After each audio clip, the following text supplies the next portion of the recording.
Donc, j'étais en train de vous souhaiter la bienvenue à cette troisième session de la journée ICASE consacrée à la phase pilote. Je vous remercie pour votre fidélité. Voici le menu de cette période. Voilà, c'est un peu lent. Hop. Tiens, j'y arrive pas non plus. Voilà, nous y sommes. Lors de cette séance dédiée à l'analyse transversale, je vais commencer par une petite mise en contexte et Marilyn va présenter les experts qui vont prendre la parole. Et pour cette présentation, nous allons écouter successivement Geneviève Mellet-Autenel, qui est présente parmi nous et je l'en remercie. À distance, Jean-Marie Filoc, Sébastien, Bernard, Jacques Lanarès et Yvray. Ils s'exprimeront pendant une petite heure, 55 minutes environ, et puis nous bénéficierons d'un temps d'échange avec vous. Donc, je vous invite à utiliser le chat et le lieu questions-réponses, même en cours de... Tu veux bien faire ça pour moi? Parce que je n'y arrive pas. Apparemment, il y a un petit souci dans le déroulement. C'est la dia suivante. Voilà. Merci beaucoup, Marilyn. Donc, pour vous planter le décor et reprendre un petit peu le contexte de cette phase pilote, je vais partir des finalités qui lui ont été données, qui ont été énoncées par l'agence pour mener cette évaluation institutionnelle pilote. Je vais aussi parler des acteurs, bien entendu, qui y ont contribué, les outils qui ont été mobilisés, les résultats dont on a pu bénéficier, et ensuite parler de l'analyse qui va en découler. Je soulignerai aussi que les auteurs de l'analyse transversale ont pris en compte, évidemment, les finalités annoncées de cette phase pilote pour examiner leurs constats, analyses, recommandations. Et le bilan de cette phase pilote et les résultats produits vont permettre à l'agence et à ses parties prenantes peut-être de reclarifier, de revisiter les finalités d'une évaluation institutionnelle et par conséquent ajuster la méthodologie en conséquence. Donc commençons par la question des finalités ou de la finalité. On trouve l'indication de cette finalité dans la proposition méthodologique 2017, qui a été d'ailleurs reprise dans les balises mises en route pour cette phase pilote, et je la lis pour vous.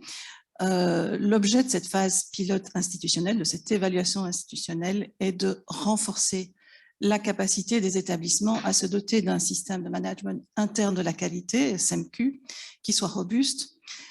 Objectif aussi de développer une culture qualité et accroître l'autonomie et la responsabilisation des établissements. C'était le contrat annoncé de cette phase pilote et j'aimerais la mettre en parallèle, en lumière de la priorité 2 du plan stratégique de l'ICASE 2021-25 qui dit qu'il s'agit de soutenir les établissements d'enseignement supérieur pour qu'ils se dotent d'un système qualité adéquat, efficient et ancré dans une culture qualité qui fait sens et qui leur est propre.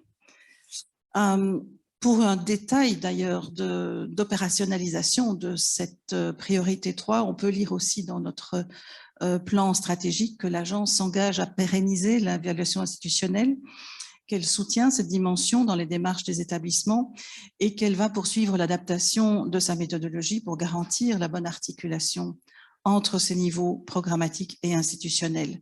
Et dès lors, en fonction de ces finalités, l'analyse transversale des experts a donné un large poids à la question des systèmes qualité et de la culture qualité. J'en viens aux acteurs qui sont concernés par cette phase pilote et je commencerai par les 17 établissements en les remerciant chaleureusement d'ailleurs pour les contributions et interactions de la matinée, puisque nous avons eu pas moins de 7 établissements qui ont apporté des témoignages à travers les ateliers et 4 lors de la table ronde. Et puis, très largement, des participants en ligne étaient présents parmi nous. Je voudrais dire que si on prend le nombre des établissements impliqués, donc 8 hautes écoles, 6 universités, 2 établissements d'enseignement de promotion sociale et une école supérieure des arts, et que l'on prend ce nombre d'établissements au ratio du nombre d'établissements en Fédération Wallonie-Bruxelles, on atteint plus ou moins 14% de représentativité. Maintenant, si vous calculez le nombre d'étudiants inscrits dans chacun de ces établissements par rapport au nombre d'étudiants total en Fédération Wallonie-Bruxelles, ce chiffre s'élève à 68%, ce qui veut dire qu'il y a une très large représentativité tout de même de ces établissements pilotes parmi les acteurs de l'enseignement supérieur. Vous lirez dans l'analyse transversale les détails de pourcentage de représentativité par forme d'enseignement, puisque ces représentativités ne sont pas similaires. En termes d'expertise, nous avons eu le plaisir d'engager 27 experts indépendants qui ont été mobilisés et qui ont contribué à réaliser cette phase pilote dans le contexte complexe d'ailleurs de la pandémie que nous connaissons tous. Les expertises avaient été identifiées, les attentes d'expertise avaient été identifiées par le comité de gestion en amont de la phase pilote et portaient sur gouvernance, pilotage stratégique, gestion de la qualité et ses outils adaptés à l'enseignement supérieur, pédagogie de l'enseignement supérieur, expérience étudiante, expérience du monde professionnel sous le lien, articulation entre enseignement, recherche et besoins du monde professionnel. Parmi les 27 experts, 22% d'entre eux sont belges francophones et les autres experts viennent de différents pays, la France, la Suisse, le Canada, le Royaume-Uni et l'Irlande. Caractère assez international d'expertise. Par rapport au conseil d'appui méthodologique, qui est l'autre niveau d'expertise indépendante qui a été mobilisé pour cette phase pilote, nous y reviendrons à la séance prochaine, la séance 4. Et il y a aussi un pool d'experts mobilisables au sein d'une éventuelle procédure de recours qui n'a pas été mobilisée pour le moment dans ce protocole. Enfin, au niveau de l'ACES, vous pouvez considérer le comité de gestion comme organe décisionnel et qui prend les grandes décisions par rapport à cette phase pilote, mais également le COPIL, qui est le comité de pilotage opérationnel de la phase pilote, et puis la cellule exécutive qui a mis cela en ordre de route. S'agissant des outils, nous avons eu un choix relativement large, donc c'est la dia suivante. Par rapport aux outils, vous savez que le cadre était volontairement ouvert et que nous nous sommes simplement alignés sur les documents précités, la proposition méthodologique de 2017 et puis les balises qui avaient été rédigées en termes de guidance en 2019. Si l'on considère le niveau de référentiel, il y a d'une part les ESG partie 1, et la possibilité pour les établissements aussi d'utiliser éventuellement d'autres référentiels au cours de leur auto-évaluation. Et enfin, les 4 critères mobilisés pour la procédure d'avis global. Et s'agissant de cette dernière, en termes d'outils, je peux aussi mettre en avant la méthodologie qui a été progressivement développée par le CAM et les présidents, donc le CAM, le Conseil d'appui méthodologique, et également la matrice des descripteurs qui a été construite sur la base du référentiel à 4 critères. Encore une fois, ces outils et ces cadres ont servi également à nourrir cette analyse transversale puisque les experts y ont apporté un regard critique et ont aussi formulé des propositions, des recommandations, des suggestions. Si l'on va maintenant sur le plan des résultats, les 17 rapports d'évaluation rédigés par les experts, y compris pour les établissements qui ont demandé la procédure d'avis global et donc qui ont les résultats au sein de ces rapports. Ces 17 rapports sont publiés depuis la semaine dernière sur le site de l'agence, ainsi qu'un document de synthèse qui reprend les 10 messages clés de cette analyse transversale et la conclusion. L'analyse transversale complète elle-même sera publiée cette semaine et nous en assurons une large diffusion. Alors, puisque je parle de l'analyse transversale elle-même, je vous rappelle ses objectifs. L'agence a une expérience d'une presque cinquantaine d'analyses transversales à présent. Et de manière, je dirais, traditionnelle, ces analyses transversales ont pour but de rendre compte des principales observations au cours d'une évaluation, donc les constats, les analyses, les recommandations, les données de contexte, etc. Et ici, étant donné la dimension expérimentale de cette phase pilote, on peut ajouter cet objectif d'apporter un regard indépendant et prospectif sur les développements potentiels en matière d'assurance qualité. C'était un extra avec cette phase pilote de pouvoir proposer ce genre d'éléments.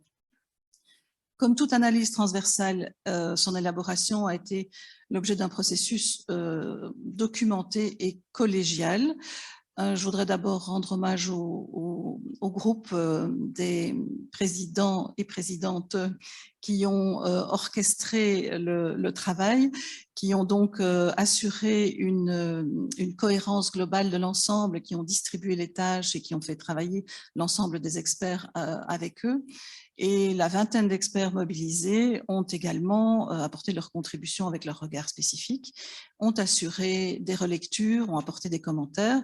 Et comme toute analyse transversale, elle a fait l'objet de 2 cycles de relecture et de validation par l'ensemble des experts. Il se fait qu'elle se structure à présent de la manière suivante. Donc, vous avez les 10 messages clés qui apparaissent en début d'analyse transversale. Vous avez un avant-propos qui décrit le déroulement et la finalité de cette phase pilote. Et ensuite, le travail est divisé en 3 parties. Une première partie traite plus spécifiquement de la question et de la pertinence des référentiels, du dossier d'auto-évaluation institutionnelle en acronyme DAEI, de la visite, des rapports des experts. Donc, tous ces aspects-là de mise en œuvre de la phase pilote sont élaborés, discutés et présentés dans la partie 1. Ensuite, vous avez une partie 2 qui met l'accent sur la procédure d'avis global elle-même. Et vous avez ensuite là un focus sur les systèmes et culture qualité avec une conclusion générale et 6 annexes. La communication est assurée aujourd'hui précisément. J'en arrive à mon avant-dernière dia, qui est celle qui maintenant intéresse plus particulièrement l'agence et ses parties prenantes. C'est évidemment la prise en considération de ces résultats, de cette analyse transversale des rapports, des témoignages des uns et des autres, pour définir ensemble un nouveau modèle d'assurance qualité externe, en cohérence avec le plan stratégique 2021-2025 et en cohérence aussi avec l'évaluation de l'agence qui vient de se réaliser ici au mois d'octobre et dont nous recevrons le rapport d'ici quelques semaines. En termes de tâches, nous avons à dresser le bilan de cette phase pilote et l'adresser au gouvernement, affiner cette proposition méthodologique de 2017 à la lumière du bilan, et ça veut dire réfléchir à cette fameuse articulation d'évaluation institutionnelle et programmatique. Ça veut dire réfléchir aussi aux procédures spécifiques telles que la procédure d'avis, telles que la procédure de reconnaissance. Ça veut dire aussi porter une attention plus particulière à l'enseignement de promotion sociale et à l'enseignement supérieur des arts, peut-être en particulier parce qu'il n'avait pas une représentativité aussi importante que les autres formes d'enseignement dans cette phase pilote et qu'il est donc peut-être important de regarder comment ces évolutions méthodologiques peuvent leur apporter une approche peut-être spécifique. Et je pense particulièrement à l'enseignement de promotion sociale et une recommandation qui est faite au sein de l'analyse transversale en regard au travail de l'inspection et d'une articulation à chercher ou une optimisation à chercher entre les inspections institutionnelles, qui sont un nouveau modèle d'inspection qui se met en place, et les évaluations de l'ICAS. Ensuite, après cela, il y aura les consultations des parties prenantes afin de viser la compréhension, l'adhésion et l'appropriation de ce nouveau modèle. Et j'insisterai enfin sur la question d'une vision à long terme et d'une approche systémique, c'est-à-dire de réfléchir tout cela, pas dans une précipitation ici et maintenant, mais vraiment de réfléchir au sein d'un nouveau décret à avoir une approche complète à l'échelle de la Fédération Wallonie-Bruxelles, sans oublier les développements internationaux qui sont nombreux et multiples aujourd'hui. Pour en citer quelques-uns, la question par exemple des alliances d'universités européennes, le développement des micro-credentials, etc., etc. Marilyn, je te passe la parole. Merci. Donc, je vais commencer par vous présenter les différents présidents qui ont présidé les comités d'évaluation. Donc, en premier, Sébastien Bernard, qui est professeur de droit public à l'université Grenoble-Alpes, où il a notamment été doyen de la faculté de droit, puis président de l'université de sciences sociales et humaines, avant d'être conseiller scientifique au HCRS, en France donc, et de réaliser régulièrement des évaluations à la fois pour la France et pour la Fédération Wallonie-Bruxelles. Nous avons également avec nous Guy Côté, qui est basé à Montréal et qui apporte avec lui une trentaine d'années d'expérience en gestion d'établissement, s'apparentant à la promotion sociale, jumelé à 10 ans à titre d'expert auprès de l'agence responsable de l'évaluation de l'assurance qualité en enseignement supérieur au Québec. Parmi les présidents, toujours Grégory Dechamps-Guillaume, qui est enseignant-chercheur dans le domaine de l'agronomie. Ancien directeur d'une école d'ingénieurs à Toulouse, il dirige aujourd'hui un organisme de formation par alternance qui regroupe 17 établissements d'enseignement supérieur français. Il a présidé l'évaluation du cluster agronomie pour l'AICES en 2015-2016, ainsi que l'analyse transversale qui en a découlé. Nous aurons également le plaisir d'avoir avec nous Jean-Marie Filoc, qui est enseignant-chercheur en informatique, ancien vice-président en charge de formation de l'Université de Brest, spécialiste de la formation tout au long de la vie dans l'enseignement supérieur, expert puis président de plusieurs comités pour le HCRS depuis 2009 et également membre du comité scientifique et éthique du système d'accès à l'enseignement supérieur en France, Parcoursup. Nous avons également avec nous Jacques Lanérez, qui vient de l'Université de Lausanne, dont il a été le vice-recteur pendant 10 ans et a été en particulier en charge de la qualité. Il est actif au niveau national et international dans des organes gérant la qualité, ainsi que dans des évaluations institutionnelles. Alors, la seule présidente du groupe qui est à côté de moi aujourd'hui, donc jusqu'en septembre 2021, date de prise de retraite, Geneviève Melléat-Ottoniel était conseillère scientifique au HCRS. Elle était chargée de la coordination de l'évaluation des formations et diplômes dans le domaine des arts et de la culture pour les universités et en particulier pour les écoles d'enseignement artistique, donc architecture, arts plastiques, design, arts visuels, musique, danse, théâtre, patrimoine, etc. Elle était également attachée à la direction du Conservatoire national supérieur de musique de danse de Paris pour le suivi des questions liées à la stratégie de l'établissement et l'accompagnement de la formation supérieure en danse. Et auparavant, elle a été chef de bureau des enseignements et de la formation professionnelle du spectacle vivant au sein du ministère de la Culture et elle a conduit le dispositif de mise en place du schéma européen LMD. Et enfin, le dernier président, Yves Rey, qui est chef du service des hautes écoles du canton du Valais depuis juillet 2020. Il a été précédemment vice-recteur enseignement de la HES-SO et il a notamment conduit le processus de mise en place des dispositifs internes d'évaluation des programmes bachelor et master. Alors, outre les 6 présidents et la présidente, l'analyse transversale s'est évidemment également appuyée sur l'expertise des 20 autres expertes et experts qui constituaient les différents comités.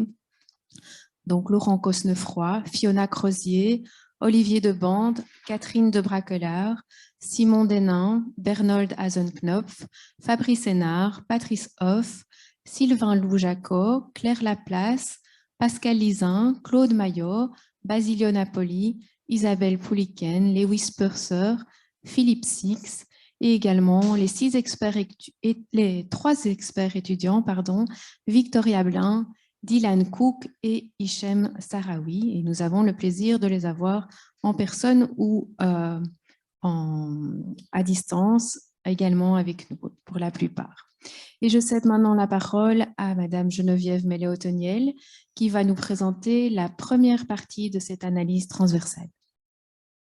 Vous voulez peut-être que je me pousse parce que j'ai la lumière, ça vous gêne pour vous? Non, c'est bon? C'est bon? Ok. Bonjour. Alors, c'est curieux de parler devant une salle et de penser qu'il y a plein de gens ailleurs.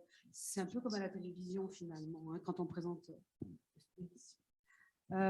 D'abord, écoutez, merci, parce que moi, je dois dire que nouvelle experte, d'ailleurs, je devais être experte dans un premier temps et non pas présidente de comité. C'était un régal de travailler avec l'agence et que même si aujourd'hui, on présente l'analyse transversale en parties scindées, je voudrais redire à quel point on a eu des conditions pour travailler de manière très collégiale et très collective autour de ce bilan, en fait. Donc, merci et merci à l'agence d'avoir apporté les conditions pour que cela puisse se faire. Alors, de mon côté, moi, je vais présenter donc cette partie 1, mais je voudrais simplement dire que, évidemment, ici, nous posons des appréciations générales, mais que, bien sûr, dans certains cas, certaines appréciations ne sont pas appropriées par rapport aux établissements, parce que certains établissements sont allés plus loin que d'autres, ou sur certaines appréciations ont pu montrer à quel point ils avaient encore la démarche à franchir. Donc, il faut vraiment entendre les propos que je vais tenir aujourd'hui comme des propos d'appréciation générale, mais pas forcément appliqués à chacun des établissements. C'est pas bon. Il faut que je change. Et là, c'est mieux? Bon. OK. Donc, du coup, en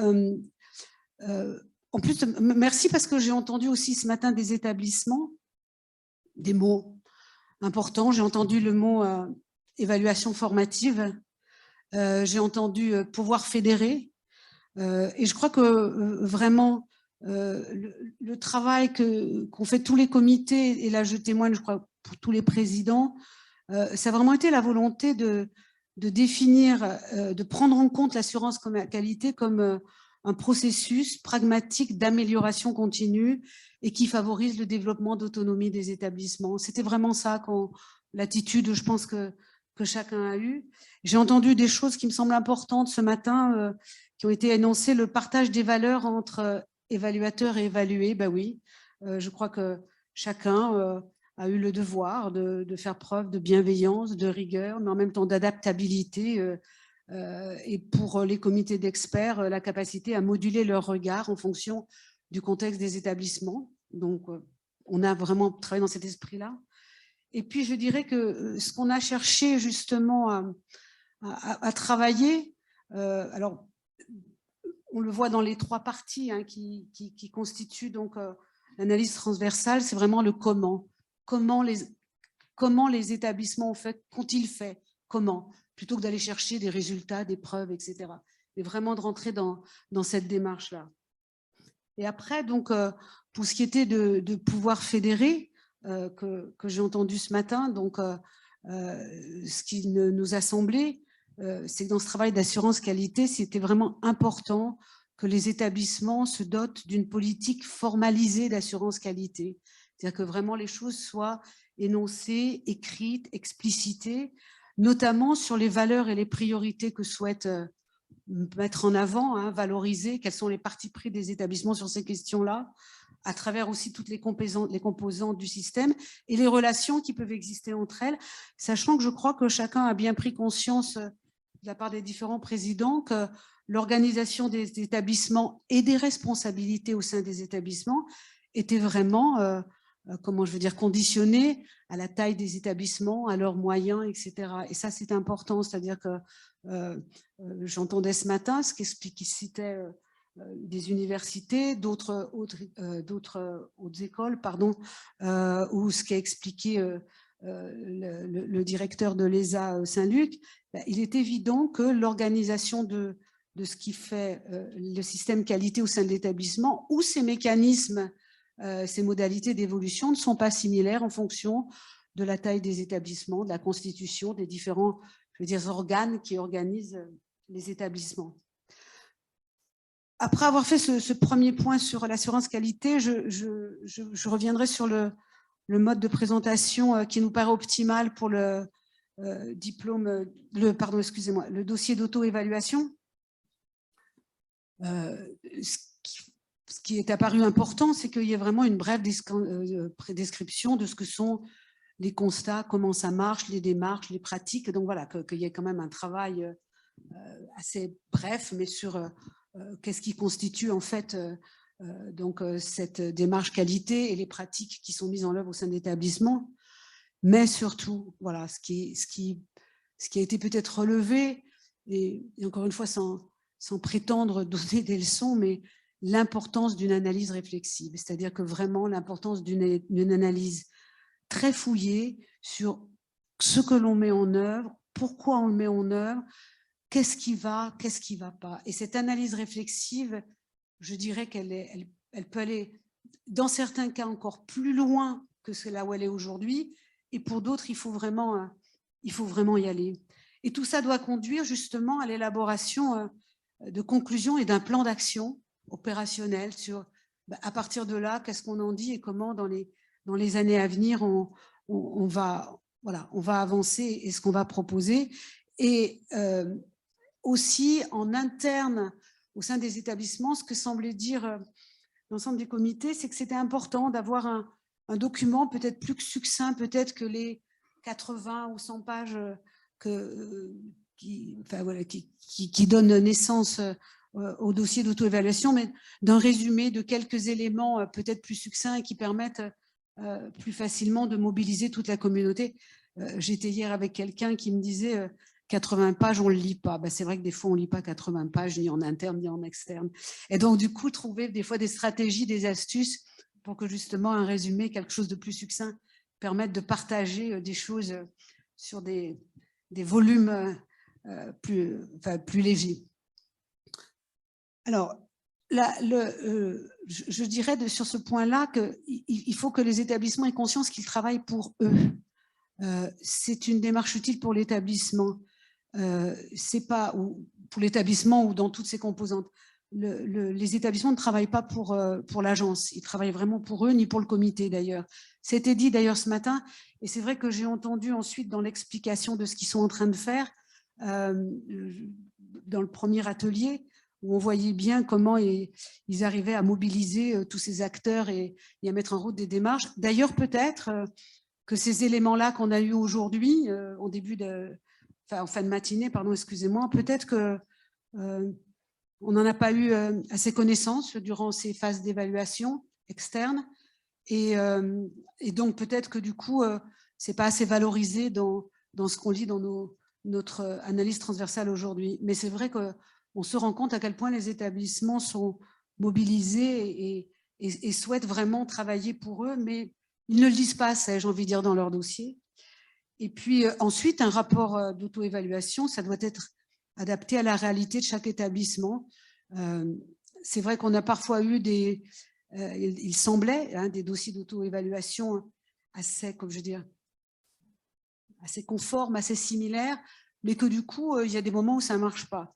Je me permets de dire, parce que j'ai été présidente du comité qui a travaillé sur les A Saint-Luc, et que d'ailleurs c'était dit à un moment dans le dossier, c'est vrai qu'il faut que les établissements se sentent très libres sur ce rapport d'auto-évaluation, tout en prenant en compte tous les éléments donc, qui sont souhaités par l'agence, et puis pour que l'expertise externe se passe le mieux possible. Mais voilà, je pense que c'est la nécessité d'adapter très précisément le rapport d'auto-évaluation à la réalité de chaque établissement est importante. Et le choix que nous avons fait dans l'analyse transversale à la lecture, alors je serais très malhonnête de dire que j'ai lu à fond tous les rapports,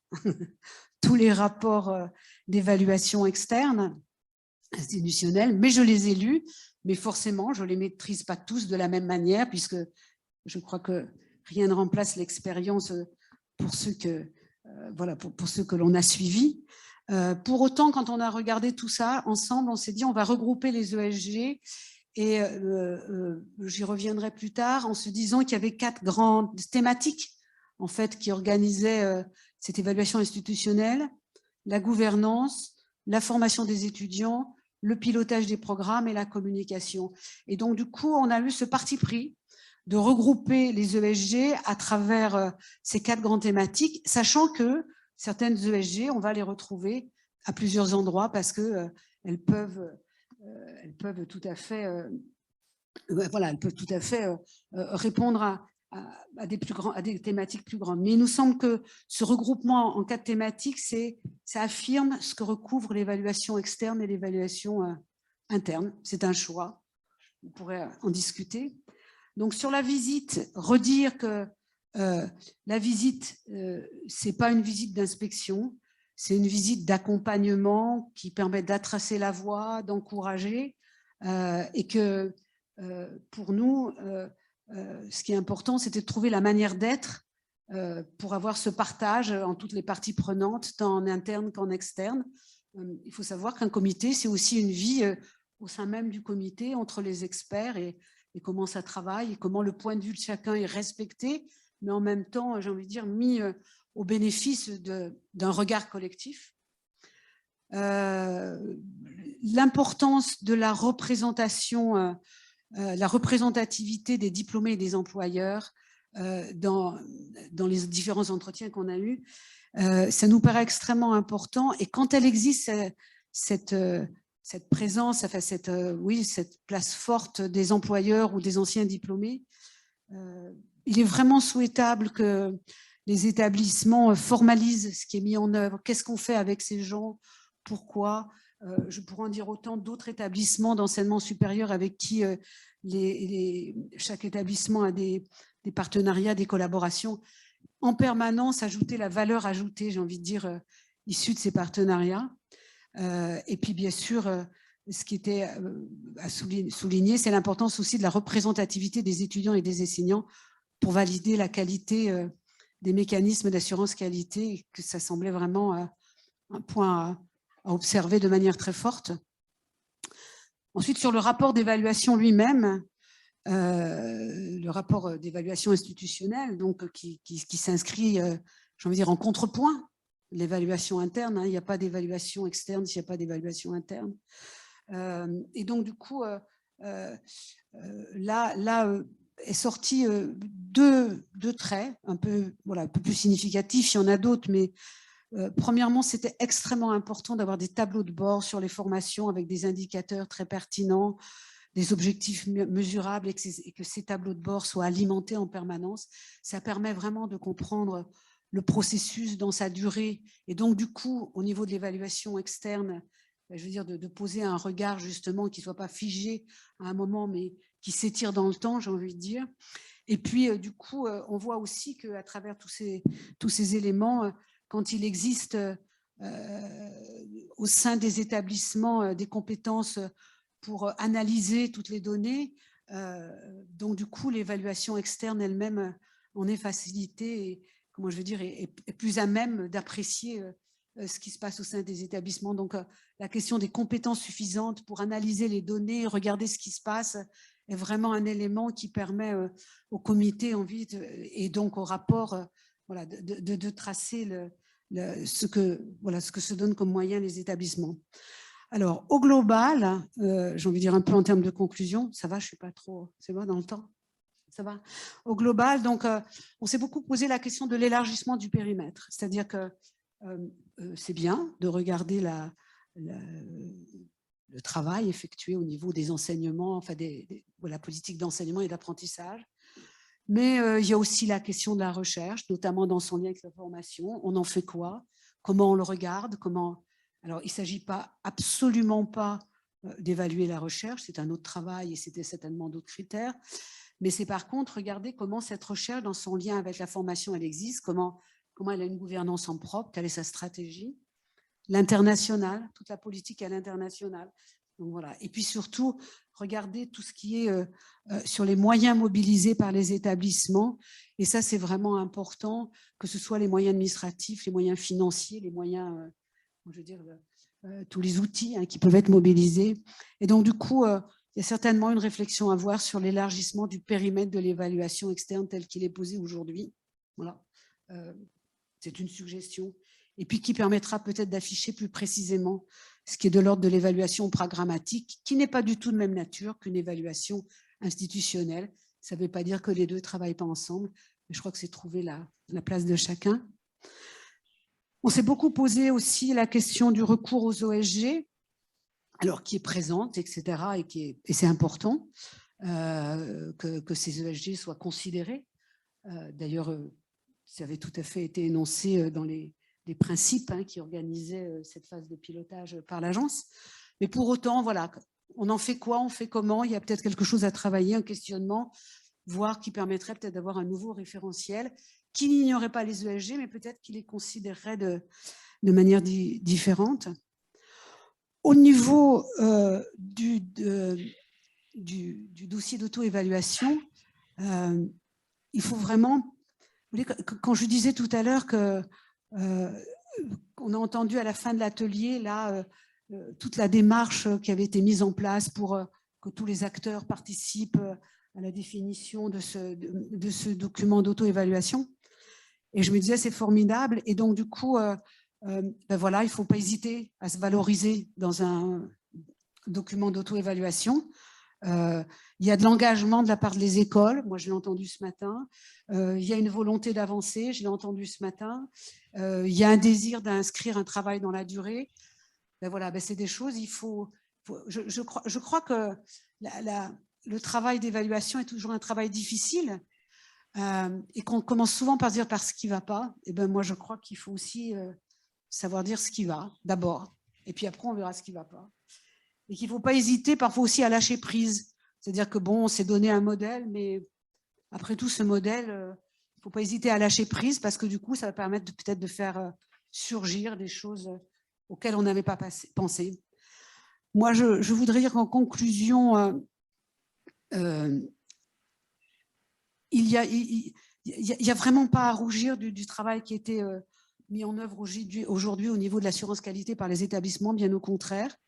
Il y a un avenir réel sur ce qui va se passer, ce qui peut se passer, comment, vraiment. Et j'ai entendu ce matin une intervenante qui disait j'aimerais bien qu'on arrive à une évaluation totalement intégrée et que du coup, la visite externe ne soit pas nécessairement préparée, c'est juste quelqu'un qui viendrait comme ça, comme une petite souris, regarder ce qui se passe et voilà. Et j'ai trouvé ça formidable, mais elle a dit mais c'est un rêve. Ben, moi, je dis non, c'est pas un rêve. Moi, je pense que ce rêve est atteignable. Merci.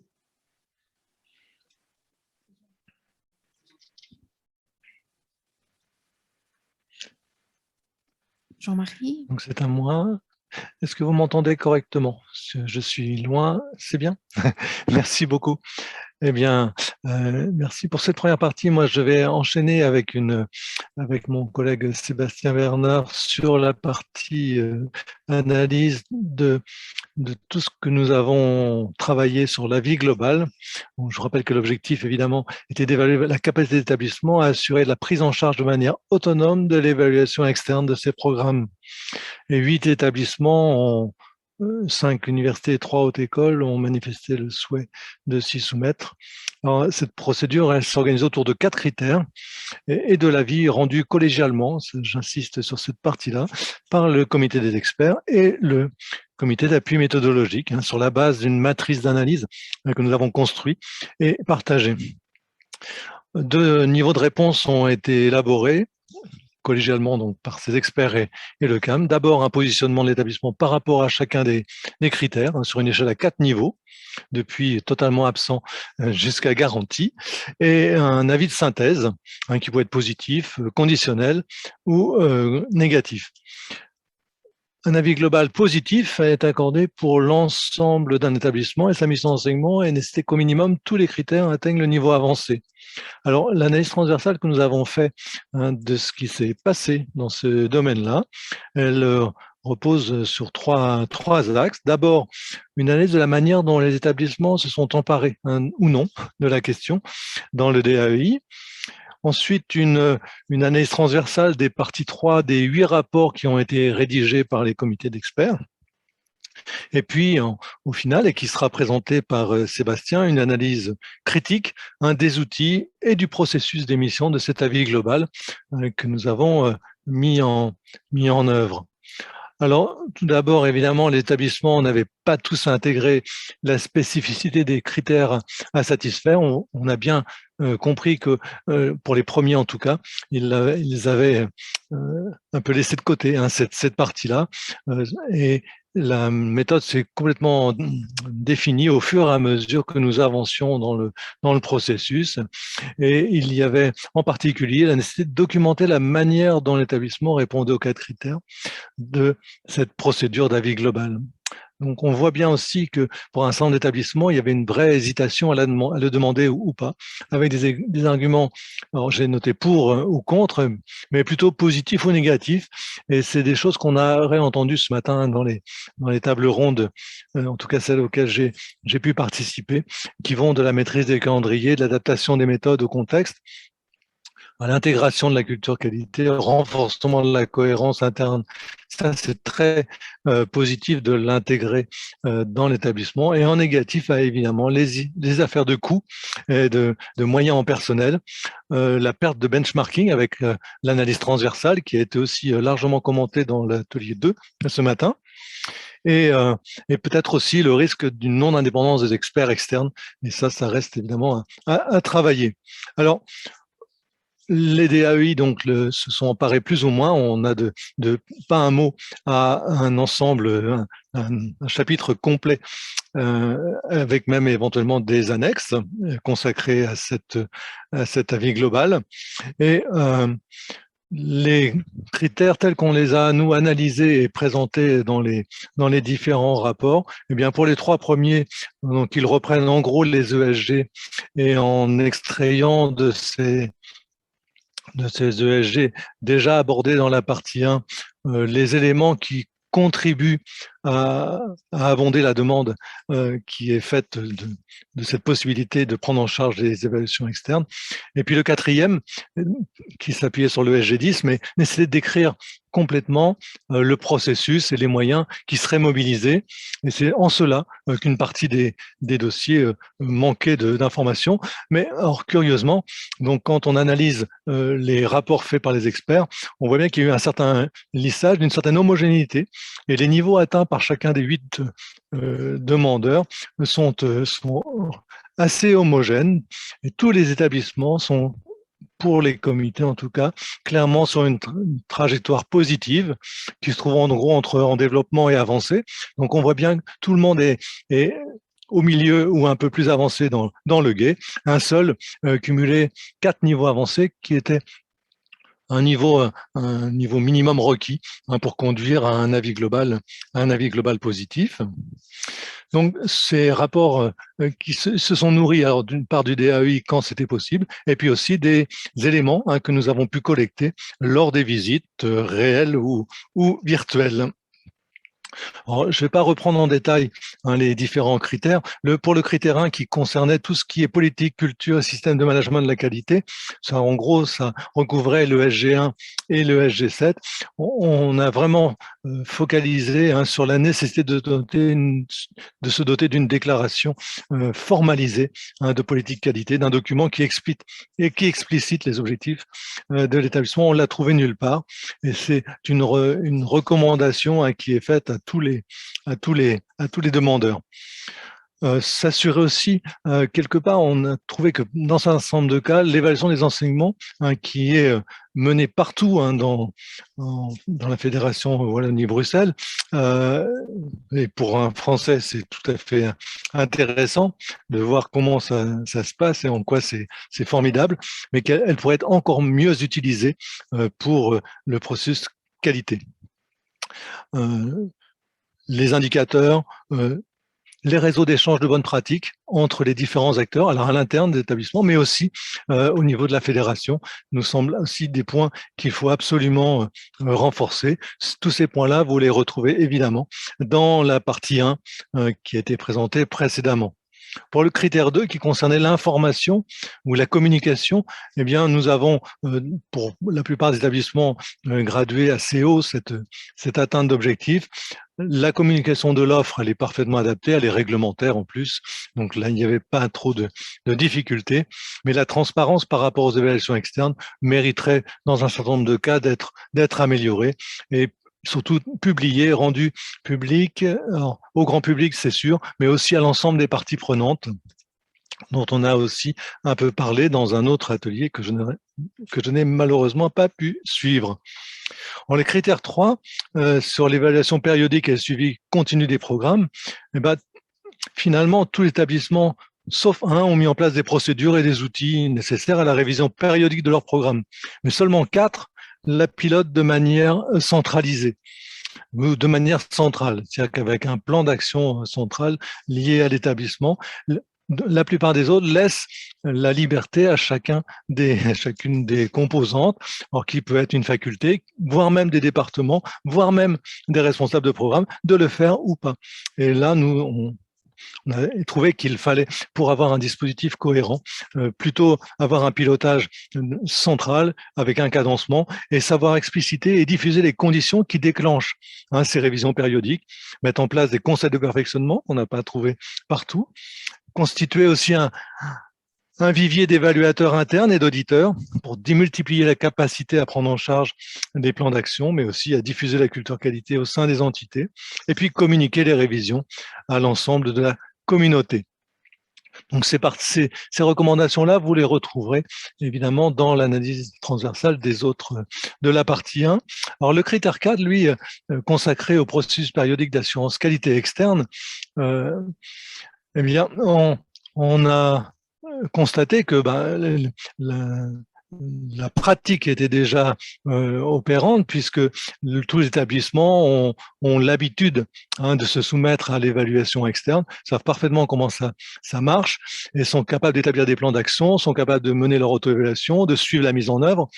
Donc, de ce point de vue-là, vous êtes très avancé, je dirais même, comparé à d'autres pays que je connais. Par contre, le passage à l'échelle d'un établissement global, il va imposer aux établissements une maîtrise ou une évaluation en tout cas des ressources humaines nécessaires, l'assurance de leur disponibilité, et puis la construction d'un mécanisme, d'un projet, et de sa planification. Et ça manquait dans la plupart des dossiers. Or, cette planification et cette organisation, elle a été abordée aussi dans l'atelier 1, atelier 2, je crois, ce matin, voilà, auquel je vous incite à écouter, si c'est possible, puisqu'il a été enregistré. Donc, en conclusion, les analyses produites pour les 3 premiers critères, comme ils s'appuient sur la partie 2 des rapports, sont tout à fait cohérentes et il n'y a pas vraiment de surprise. Celle du critère 4, donc, qui imposait que les établissements consacrent dans leur DAI au moins une section dédiée à cette procédure externe, afin que les comités, comme le CAM, puissent apprécier l'existence ou le projet de création, parce qu'on était dans les 2 axes. Vous pouvez aussi évaluer le projet de création d'un dispositif spécifique et qui montrait qu'ils étaient capables de piloter de manière autonome ces évaluations externes de programme. Et puis qu'ils soient aussi parfois capables de répondre lors des visites, puisqu'on a constaté que dans un certain nombre de cas, on n'avait pas pu avoir de réponse précise.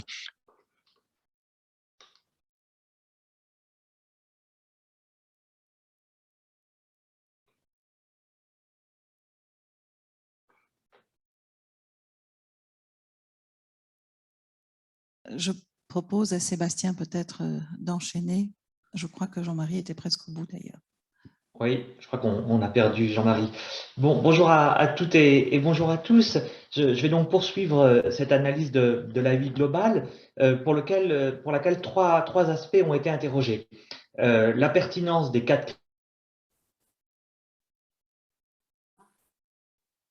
critères évoqués précédemment par Jean-Marie, qui a été utilisé par les experts pour se prononcer sur la vie globale. Et puis, la pertinence du processus lui-même d'émission de la vie globale, notamment du partage des rôles et des responsabilités entre les différents acteurs. Alors, sur la pertinence d'abord des 4 critères utilisés pour donner la vie globale, les experts ont considéré que le fait de disposer de ce référentiel avait été indéniablement utile. Il s'est agi d'un outil important pour objectiver la maturité de chaque établissement. Ces 4 critères recoupent néanmoins en partie les 10 ESG et ces recoupements ont été la source de redites importantes entre les parties 2 et 3 des rapports aux établissements. Globalement, et s'agissant notamment du 4e critère relatif au processus d'assurance qualité externe, les comités d'experts ont déploré une assez faible projection par les établissements sur les conséquences en cas d'avis global positif. Probablement, cela aurait-il dû être demandé aux établissements beaucoup plus explicitement dès le départ, et cette lacune perceptible dans les DAEI n'a pas été complètement comblée lors des visites du fait de l'absence d'entretien expressément consacré à cette projection de l'établissement en cas d'avis global positif. Plus fondamentalement, les comités ont aussi constaté que la relative complexité de la phase pilote pour les établissements trouvait son origine dans le choix fait par le comité de gestion de la EQES de combiner évaluation formative, qui domine l'évaluation institutionnelle, et puis évaluation certificative, en ce sens qu'elle débouche sur un avis global. Par ailleurs, l'articulation évaluation institutionnelle, évaluation de programme reste un sujet délicat, car les experts ont parfois redouté qu'existe un écart entre la maturité indéniable du système qualité porté par les services centraux de l'établissement et puis la réalité de la qualité de l'ensemble des programmes. De ce point de vue-là, l'atelier auquel j'ai assisté en fin de matinée était très intéressant sur cette liaison évaluation institutionnelle, évaluation de programme. Alors, compte tenu de ces constats, les experts, dans le cadre de cette analyse transversale, formulent 4 recommandations à l'agence. D'abord, de choisir un référentiel adapté au cadre réglementaire de la fédération, mais qui fusionne les 10 ESG et les 4 critères, de façon à éviter les redites constatées dans la phase pilote, et de considérer aussi la possibilité d'élargir, au-delà des activités d'enseignement et d'apprentissage, ce référentiel. Deuxième recommandation, demander explicitement aux établissements une projection permettant de comprendre comment ils géreront le processus d'autonomisation de l'évaluation de leur programme et consacrer une partie de la visite des experts à ce sujet. Et puis enfin, veiller à ce que l'évaluation institutionnelle ne se limite pas à une évaluation du système central de la qualité, mais qu'elle reste bien connectée à l'évaluation de la qualité réelle des programmes. Deuxième point, sur la pertinence de la matrice utilisée pour évaluer l'état de développement des établissements sur chacun des 4 critères évoqués précédemment par Jean-Marie. Cette matrice, qui figure en annexe à l'analyse transversale, s'est avérée être un instrument indispensable pour d'espacer le stade d'une impression générale, c'est-à-dire qu'elle a permis pour les experts d'objectiver les appréciations. Cette matrice a également pour vertu de favoriser une certaine homogénéité d'évaluation d'un comité d'experts à l'autre. Son système d'évaluation à 4 stades, absent ou embryonnaire, en développement avancé et garanti, s'est avéré aussi pertinent car il permet de bien distinguer différents niveaux et la trajectoire de chaque établissement. Seul point noir, comme cette matrice a été élaborée après le début du processus par les présidents de comité et avec l'aide du conseil d'appui méthodologique, elle n'a pas pu être communiquée aux établissements ni discutée avec leurs représentants, ce qui n'est pas conforme aux standards habituels de transparence de ce type de procédure et de documents. D'où 2 recommandations formulées par les experts à la EQES dans le cadre de cette analyse transversale: élaborer une matrice de descripteurs pour objectiver au mieux l'évaluation de la capacité des établissements à prendre en charge l'évaluation externe de leur programme et associer les établissements à l'élaboration et à l'actualisation de cette matrice qui mériterait aussi d'être rapprochée de grilles comparables existant dans d'autres pays. Enfin, 3e et dernier point pour ce qui me concerne, sur le processus lui-même d'émission de l'avis global. La règle adoptée par le comité de gestion de la EQES au démarrage de cette phase pilote consistait à ce que la décision relative à l'avis global soit prise conjointement par le comité d'experts et le conseil d'appui méthodologique. Alors, cette formule, décision conjointe, a eu plusieurs conséquences, certaines positives, d'autres moins. Au titre des conséquences positives, a été en particulier relevé la collaboration entre acteurs. Ce partage des rôles entre plusieurs acteurs a en revanche entraîné un allongement de la durée entre la visite et la transmission du rapport à l'établissement. Ce partage des rôles a aussi suscité des hésitations quant au moment auquel devait avoir lieu la navette pour que l'établissement exerce son droit de réponse, avant ou après l'envoi au Conseil d'appui méthodologique du rapport. Il en a résulté une évolution des pratiques au cours de cette phase pilote, et donc une variété de pratiques au cours de la phase qui est regrettable sur le plan des principes, même si elle a été aussi très profitable, car elle a permis une amélioration au cours de ce processus en construction dans la logique d'une phase pilote. Des hésitations ont également eu lieu sur la répartition des rôles respectifs du comité des experts, du CAM et de la cellule exécutive. D'une manière générale, de ce point de vue-là, la procédure suivie pour la vie globale, et c'est bien normal, est apparue moins stabilisée, moins mature que celle suivie pour l'analyse des ESG. D'où deux dernières recommandations: clarifier la procédure de la vie globale et les rôles respectifs des parties intervenantes, et puis veiller au caractère raisonnable du délai entre la visite et la transmission du rapport à l'établissement. En conclusion, je souhaiterais juste d'un mot insister sur le caractère expérimental du processus d'avis global dans le cadre de cette évaluation institutionnelle pilote. Ce caractère expérimental explique les imperfections relevées, notamment les ajustements en cours de processus, mais il a aussi suscité un grand intérêt de la part des experts.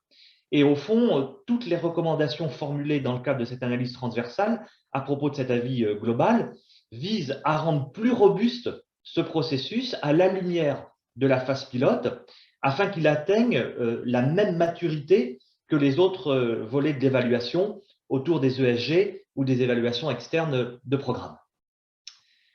Je vous remercie et je crois que c'est Jacques qui doit enchaîner maintenant.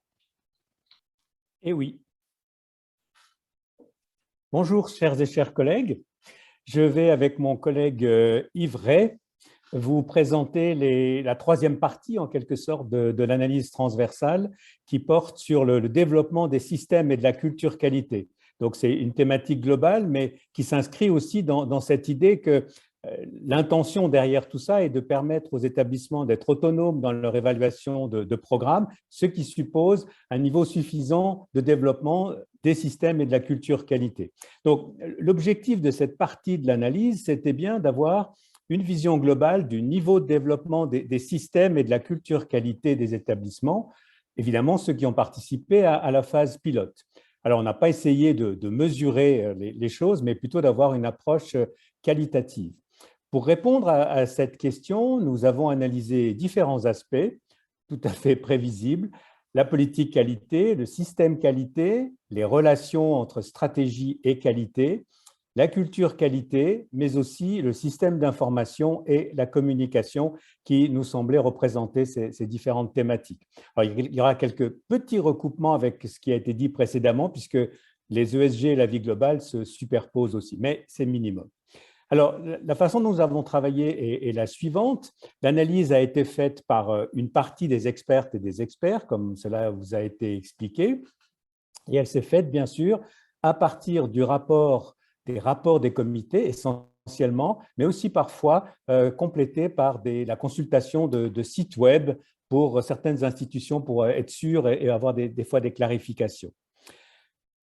Pour harmoniser les choses, on vient de vous en parler, une grille critériée avait été élaborée par rapport à la vie globale, et c'est donc une partie de cette grille que le groupe de travail a utilisée pour faire cette analyse et aussi, par ailleurs, relever les bonnes pratiques et les freins au développement de la qualité.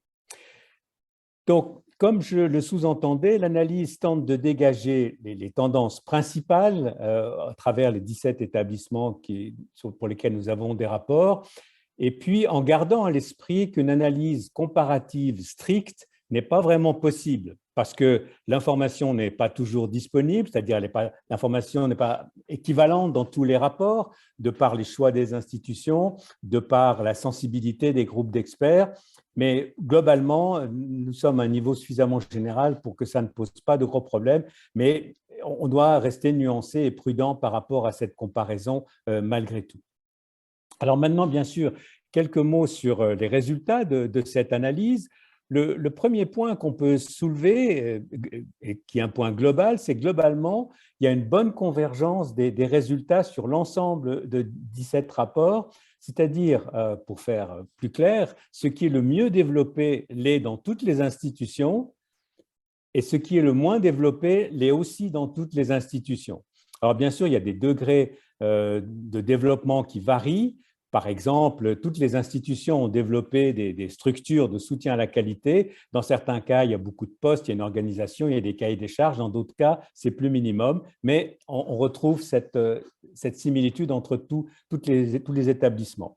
Donc ça, c'est un point qui est assez intéressant dans le fond, c'est que ces tendances centrales sont les mêmes à peu près partout. Alors, lesquelles sont-elles? Si on s'intéresse à la politique qualité. Alors, bon, comme vous le savez, la notion de politique qualité reste diversement interprétée. Chacun a un peu son avis là-dessus. Mais si on regarde malgré tout un peu la littérature et les expériences sur ces sujets, en fait, ça met en différence plusieurs éléments constitutifs d'une politique qualité et notamment, j'ai envie de dire au minimum, les objectifs de la qualité, l'approche ou la définition de la qualité choisie par l'établissement, les valeurs et les priorités sous-jacentes à l'assurance qualité interne et les liens avec la mission et la stratégie de l'établissement. Généralement, c'est ce qu'on retrouve. Alors, on va revenir sur ces éléments.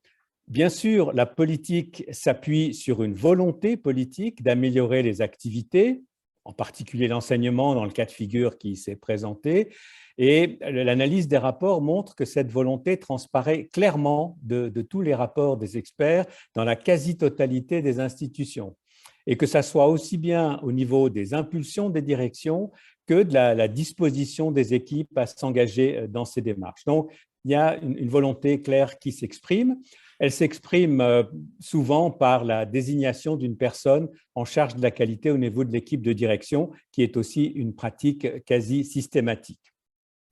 Alors, ce qu'on voit en termes de politique qualité, c'est que s'il y en a une dans la plupart des établissements, elle est souvent implicite, elle est rarement explicite, et quand elle l'est parfois de façon limitée. Par exemple, on a une charte qualité, mais qui ne touche pas nécessairement l'ensemble de l'institution, ou qui n'englobe que certains aspects de la politique, etc. Donc, il y a des éléments qui existent, mais qui ne sont pas encore totalement aboutis.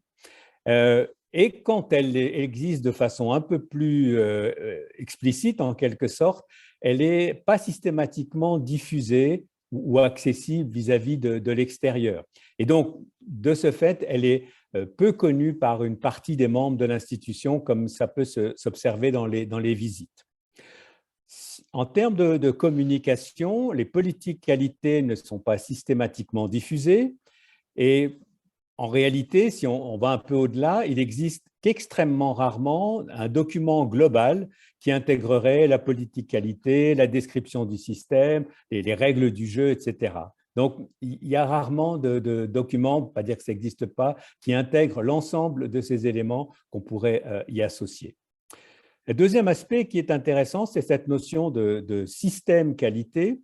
Alors, de façon classique, la notion de système recouvre à la fois la notion de composante du système et d'interaction entre ces composantes. Alors, en règle générale, les éléments de base d'un système qualité sont les objectifs en matière de qualité, les différentes démarches ou processus et les interactions entre eux, les relations avec les stratégies, les responsabilités, le système d'information et les modalités de développement du système. Et je vais donc dire quelques mots sur ces différentes composantes du système dans les institutions.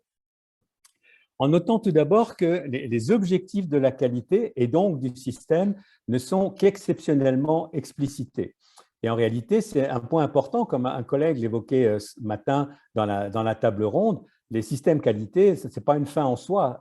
Et en réalité, ils sont aussi orientés vers des objectifs spécifiques à un établissement, à un projet. Donc ça, c'est relativement peu développé. La vision systémique n'est pratiquement jamais décrite par les établissements, même si implicitement, on peut en trouver des traces. Au niveau des structures pour accompagner les systèmes, chaque institution a développé des choses, qu'il s'agisse de commissions, de services, etc. Il y a des éléments de structure qui ont été mis en place. En termes de processus, évidemment, sans surprise, on retrouve l'évaluation de l'enseignement par les étudiantes et les étudiants et les évaluations de programmes, qui sont des démarches qualité qu'on retrouve dans toutes les institutions, bien sûr avec des degrés variables de développement en termes de systématicité ou d'exploitation des résultats.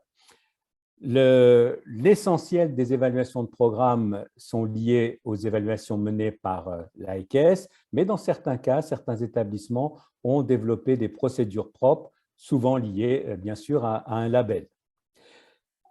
Dans la quasi-totalité des établissements, les démarches qualité sont en relation avec l'enseignement, ce qui est juste un constat.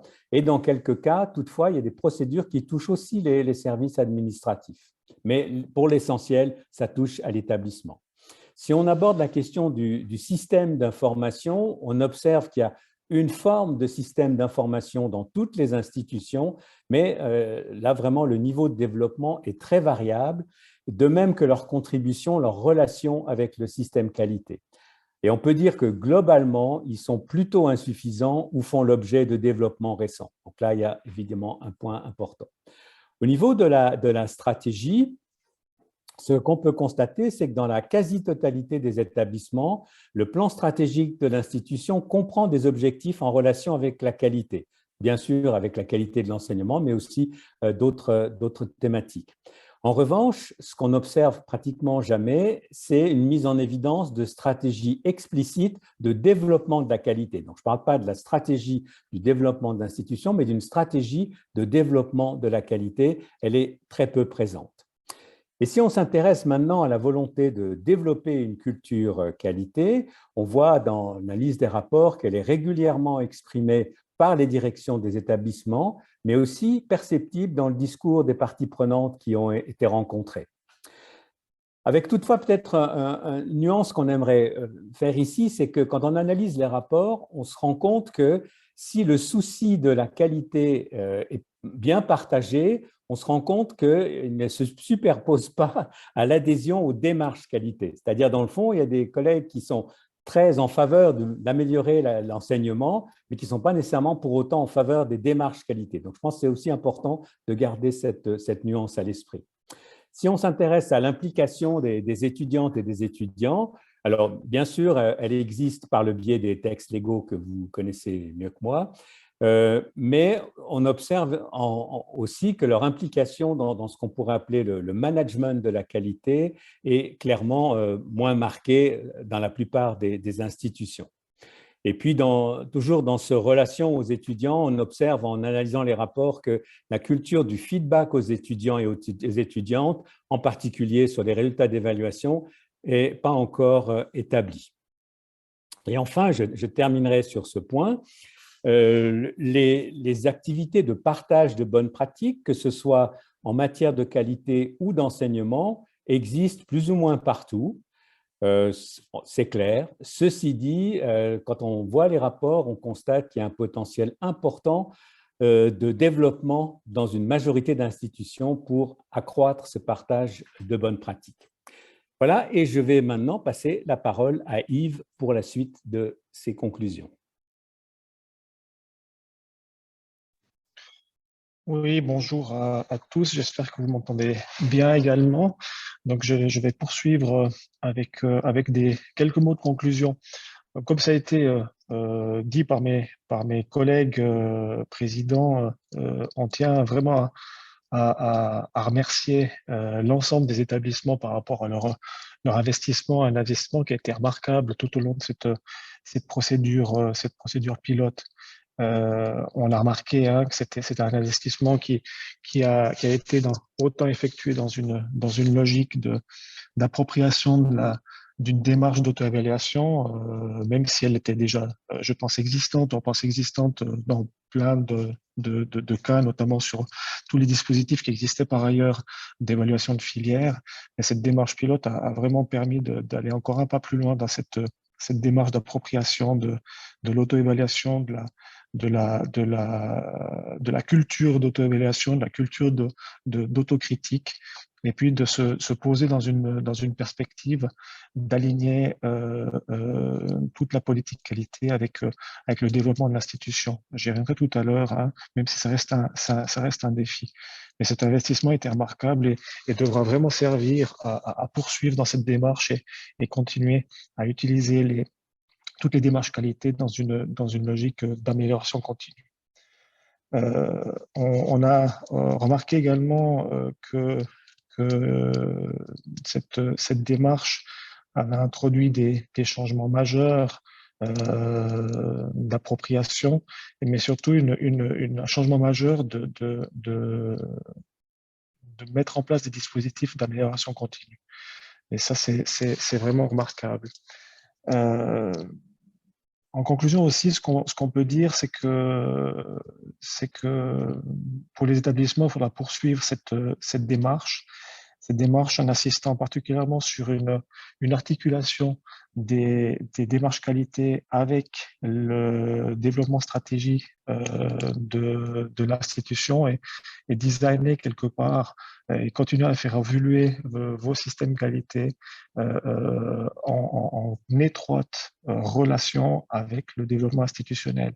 Et le développement dans l'ensemble de l'institution et pas uniquement dans une logique d'appropriation d'une démarche par le niveau présidentiel, par exemple, mais vraiment dans une logique de complexité organisationnelle sur l'ensemble des établissements. Et de par la complexité des établissements, comme ça venait d'être dit par Jacques Lanares notamment, ça suppose aussi de poursuivre les démarches d'amélioration de la communication, d'amélioration des outils au service de la qualité, en particulier les systèmes d'information. Et ainsi que toute le challenge permanent de mise en relation et d'implication de l'ensemble des parties prenantes.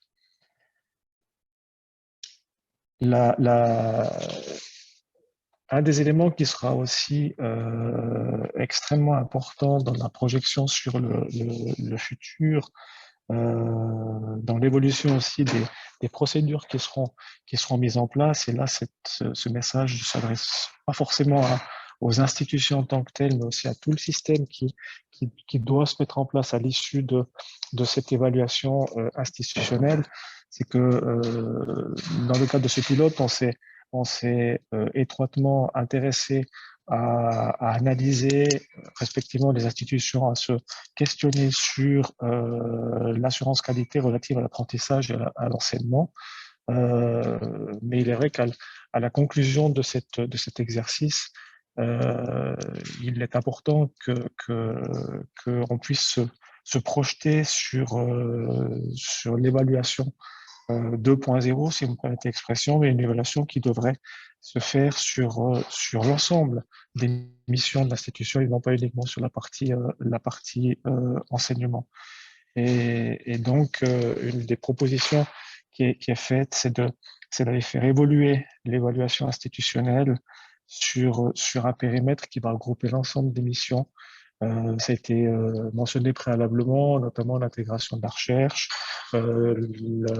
l'intégration aussi de dimensions de type international ou autre, mais vraiment être dans cette logique d'une évolution qui est faite par ailleurs également dans des systèmes qui ont été mis en place dans d'autres pays, qui ne couvrent pas uniquement que la partie enseignement, mais également toute la partie de l'ensemble des missions.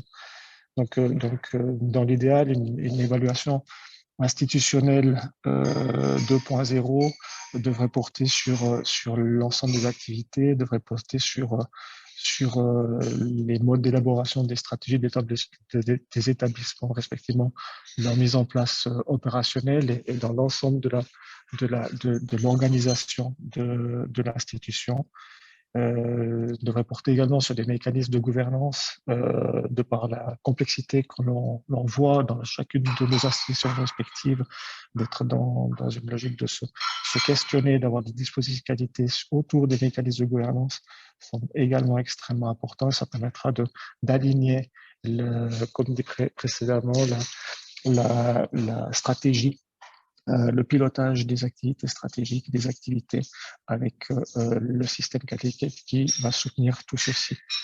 Et puis, dans un dispositif qui devrait évoluer, on devrait bien entendu intégrer la dimension pour les établissements qui demanderont la vie globale, de pouvoir prouver et respectivement démontrer leur capacité d'autonomisation dans leur développement, respectivement dans leur fonctionnement des différentes activités. En conclusion, ce qui est important à ce stade aussi de rappeler, c'est que dans les institutions qu'au niveau du pilotage des systèmes d'autres écoles, ce qui a été mis en place ces dernières années en Belgique, on se retrouve dans des niveaux de similarité et de similitude relativement proches avec ce que l'on peut observer dans d'autres pays. Et il convient dès lors de poursuivre dans cette démarche, de pouvoir encore plus ancrer nos différentes approches qualité dans un alignement avec la stratégie, respectivement avec le développement des institutions. Et ce qui est important en guise de conclusion, c'est continuer et poursuivre ces démarches, de consolider ces démarches, et puis surtout de mettre en place des systèmes qui font sens aux établissements et qui aident les établissements à continuer à se développer. Donc, au nom de l'ensemble de mes collègues présidents, mais je pense aussi de l'ensemble des experts qui ont participé à ce pilote de l'évaluation institutionnelle, on tient encore à remercier en premier lieu les institutions qui ont participé à cette démarche, les féliciter pour leur appropriation des démarches qualité, l'évolution qui ont été mises en place dans leurs propres institutions. On tient également à remercier l'AEKES qui a piloté de main de maître tout ce dispositif. On était dans une période, on est toujours, toutes et tous, dans une période qui était compliquée à cause du Covid. Ça rajoutait un niveau de complexité et le soutien qu'on a eu de la part de l'AEKES, de Cathy, toute son équipe, est à vraiment féliciter et remercier. Et puis, vous souhaitez finalement bon vent dans les démarches futures et faire en sorte qu'on puisse retrouver avec eux d'ici à 2 ans. Je pense que c'est plus Cathy qui doit nous le dire, mais d'ici à 1 année à 2 ans avec un dispositif qui vous permettra de poursuivre et de soutenir toutes les démarches qui sont effectuées dans chacune de vos institutions.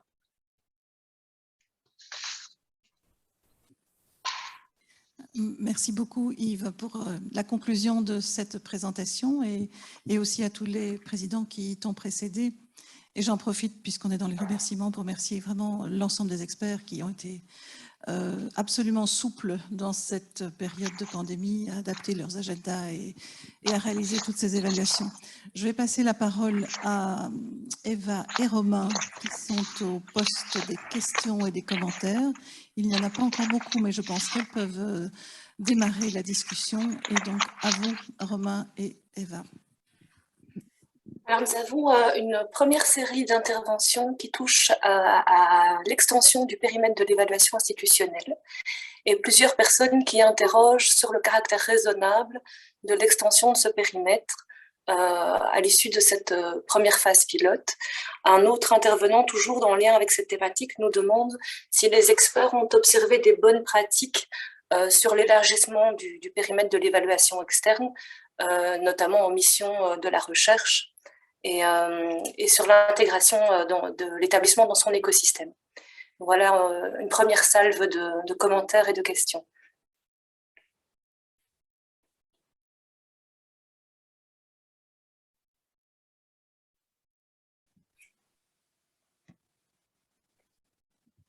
La parole est à vous, cher présidente. Donc,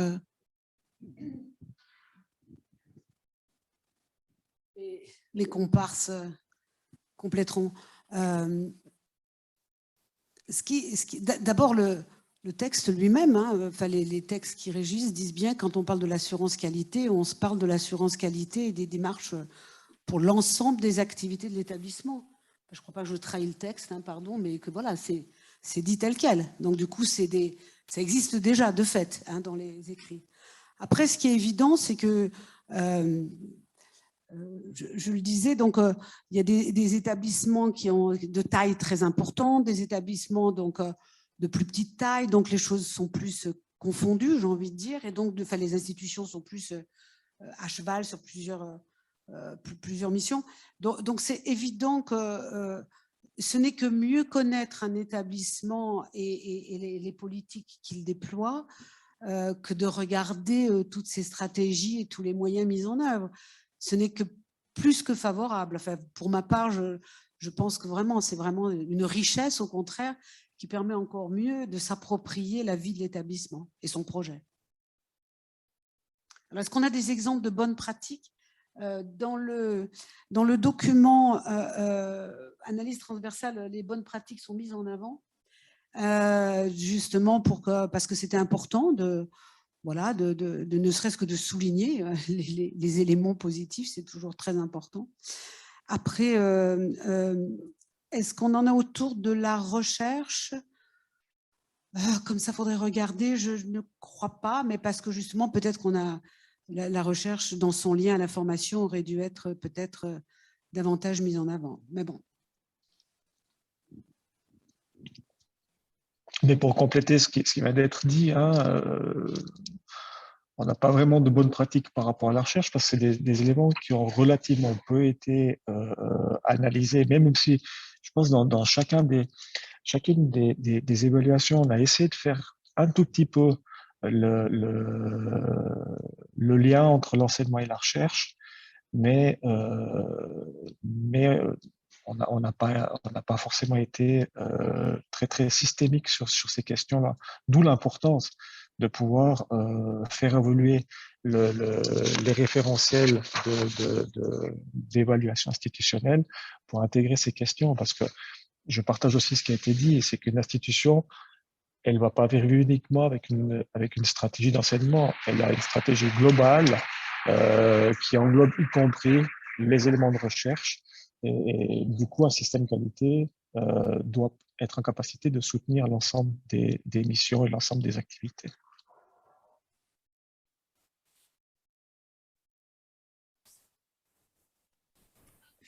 Jacques Lanarès. Oui, merci. Oui, je veux bien faire un commentaire sur cette question qui est évidemment très importante. Je ne vais pas prendre trop de temps, mais quand même la contextualiser un tout petit peu. Je comprends très bien que les institutions, les établissements soient préoccupés d'une démarche trop ambitieuse ou trop gigantesque, etc. Mais peut-être il faut se resituer dans la logique globale et j'aimerais juste le refaire en 2 mots. D'abord, se rappeler qu'on est dans une logique de développer une culture qualité. Or, on imagine mal que on a une culture qualité qui marche pour l'enseignement et pas pour le reste. Donc, après, qu'on dise on l'évalue pas, c'est encore un autre sujet d'une certaine façon.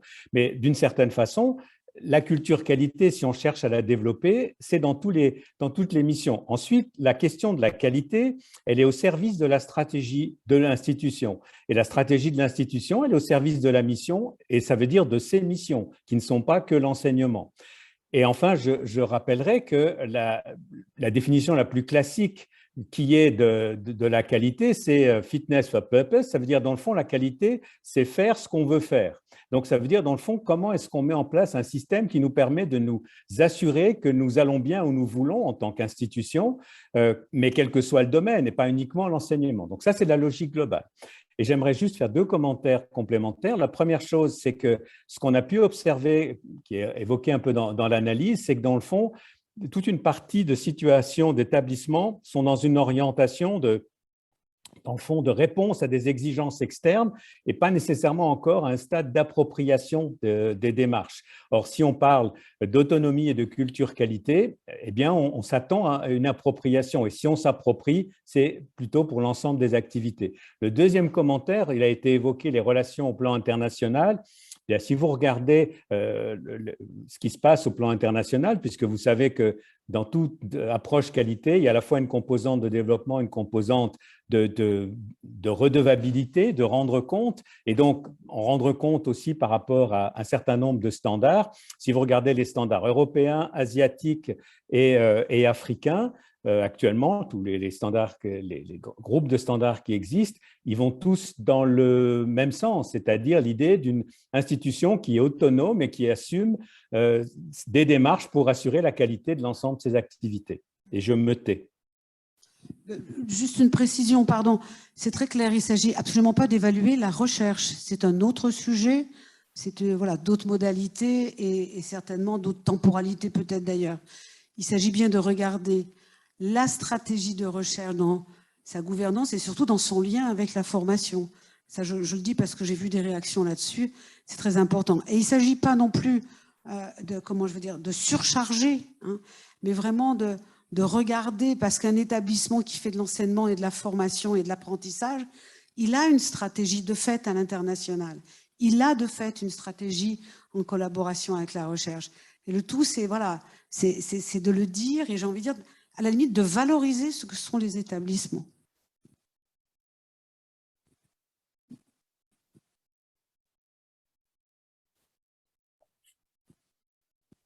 Alors, nous avons une question dans le chat aussi qui vise à demander, en particulier à Jacques Lanares, en lien avec ce qu'il vient de partager avec nous, s'il peut partager à nouveau quelques bons exemples, quelques bonnes pratiques de comment les établissements traitent de cette question de la culture qualité.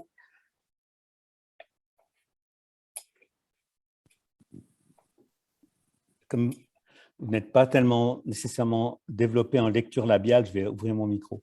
En fait, ce qu'on a pu observer en termes de bonnes pratiques au niveau des établissements par rapport à ça, c'est d'une part beaucoup de choses au niveau collectif. Donc, il y a dans nombreux établissements, sinon tous les établissements, une culture participative qui est assez développée, assez assumée, ou je ne sais pas ce qu'il faut dire, et on observe que ça se répercute aussi dans les aspects de la qualité. Donc, il y a beaucoup de collaborations qui se sont développées en termes de bonnes pratiques au niveau de la qualité, et évidemment que l'implication des personnes, la participation des personnes, d'ailleurs, c'était aussi sous-entendu dans des présentations qu'on a entendues ce matin, évidemment, favorise le développement de la culture qualité.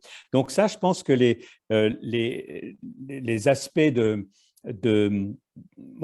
collaboratifs, quelles que soient les formes, sont importants. Il y a aussi, je pense, un autre aspect qui est important, que j'aimerais souligner, qui a été relevé dans les bonnes pratiques, c'est dans de très nombreux établissements se sont développés on va dire des initiatives pour améliorer la qualité, que ce soit des fonds d'innovation pédagogique, etc. Et ça, c'est aussi très important dans l'idée de développer cette culture qualité, aussi parce que c'est sortir la qualité de l'évaluation. Encore une fois, l'évaluation, ce n'est pas une fin en soi. Ce qu'on cherche, c'est d'améliorer nos activités, d'améliorer l'enseignement, d'améliorer, etc. Et donc, ce qui est important, ce n'est pas l'évaluation, c'est le résultat final. Donc, tout ce qui est mis en œuvre, qui a été décrit dans plusieurs établissements pour améliorer les activités, que ce soit à travers, comme je disais, des aspects d'enseignement, mais aussi d'autres aspects. On a aussi entendu des bonnes choses au niveau du développement des systèmes d'information, même si on souligne qu'il y a encore du chemin dans certains cas. il y a une volonté qui est là. Et tous ces éléments-là qui contribuent à améliorer les activités participent aussi d'une culture de la qualité. Impliquer les enseignants, les enseignantes dans des projets de développement de l'enseignement, ça participe d'un développement d'une culture qualité. Et on a trouvé de nombreux exemples. Enfin, ces éléments sont évoqués dans l'analyse plus détaillée. J'avais droit à 7 minutes, donc j'ai abrégé. Mais c'est effectivement des éléments qui sont là.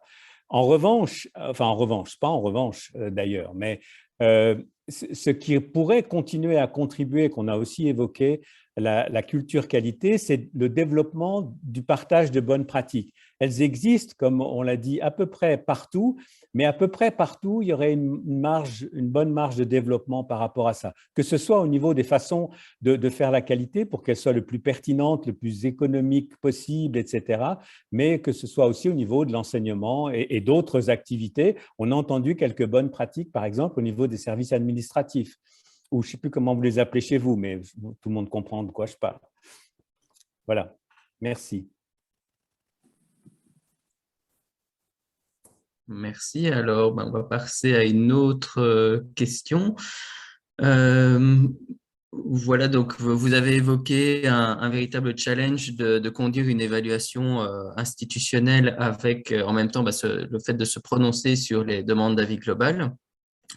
Et donc, voilà, quelqu'un ici demande ce que vous pensez des propositions de certains établissements, de leur faire confiance et de gérer leur évaluation externe des programmes sans une démarche préalable d'avis global. Voilà, si vous pouvez donner votre retour là-dessus.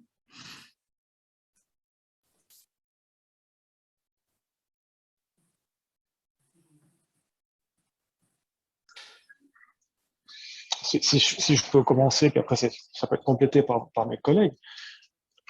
Pour moi, une démarche d'évaluation propre à l'institution de ces programmes peut être totalement faite de manière indépendante d'une procédure d'avis global.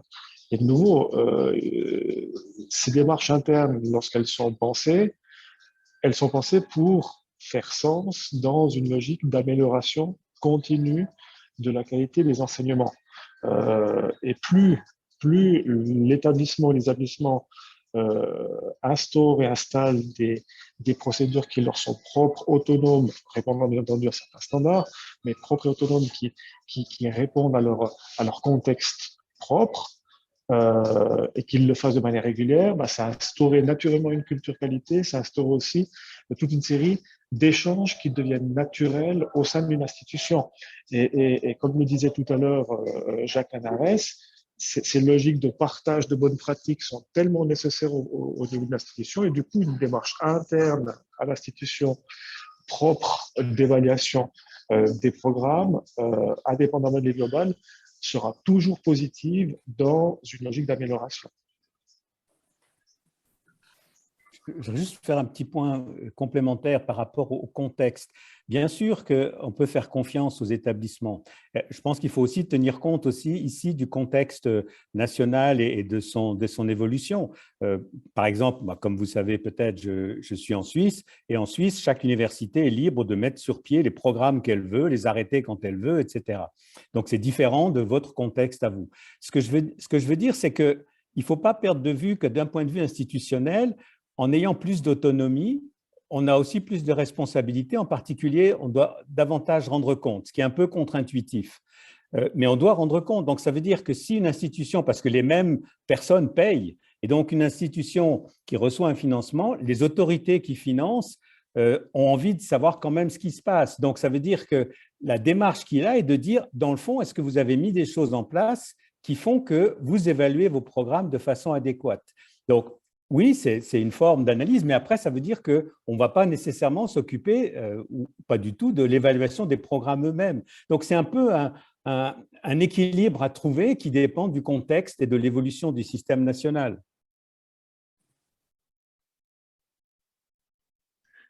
Si je peux compléter, puisque j'ai un peu fait cette partie de l'analyse transversale, il est clair qu'on constate que certains établissements, en effet, portent cette capacité et le font d'évaluation permanente. On a noté que 4 la pilotaient de manière centrale dans les demandeurs déjà de la vie globale. Donc, absolument. Et je rejoindrai bien les vœux de Madame Postio ce matin dans la table ronde, c'est qu'à terme, évidemment, la qualité soit tellement intégrée à la vie courante des établissements qu'il ne devienne plus nécessaire d'avoir un point de check régulier, quoique la nature peut-être humaine fait que un certain nombre de processus ou de process ont tendance à se déliter avec le temps. Et je ne dis pas que la procédure que nous suivons et qui finit par un avis est la meilleure, mais c'est un moyen de démarrer en tout cas un processus.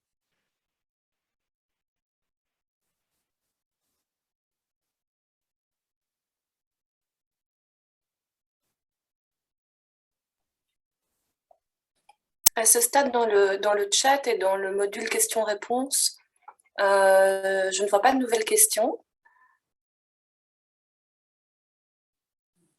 Je ne sais pas si des panélistes ont des questions à répercuter auprès des orateurs.